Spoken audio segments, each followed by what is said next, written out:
Donkey Kong Country Returns uses the control pad along with buttons 1 and 2 for a good portion of its moveset. You can walk, run, jump, and duck with them. 3 other moves are activated with motion control: blowing air, slamming the ground, and performing a barrel roll. Donkey Kong Country Returns uses exclusively waggle gestures in its motion control.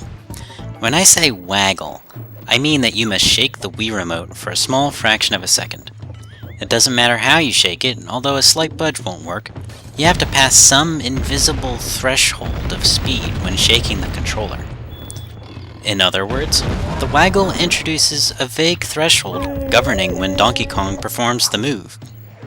When pressing a button, I know that my input is on its way to the console at the moment that the button is pressed.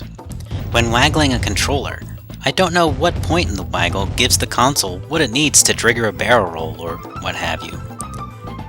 Granted, Donkey Kong Country Returns does not often, if ever, demand frame-perfect precision, and the waggle gesture itself can be very short.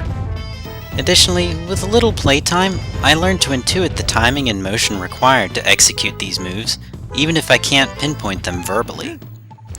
Waggle frustrates me, because I've already learned how to perform binary inputs using buttons. I can press 2 buttons at once using my thumb, and if the game needs a third input, I'm comfortable using shoulder buttons. Waggle, like all motion control, requires me to be more mindful of my posture, since I always need room to shake the controller. Waggle also maps a complicated input to a binary output. I can shake the controller in like a million different ways, and they will all map to the same in-game move. A button, however, is either pressed or not. A button press is binary. On the other hand, waggle provides figurative meaning. It resembles the extra oomph that Donkey Kong puts into these moves. Waggle also calls on a unique part of the body. My fingers press buttons, but to waggle a controller, I need to bend my elbows. By using waggle, Donkey Kong Country Returns distributes its input. Some of it is in the buttons, and some of it is in motion control.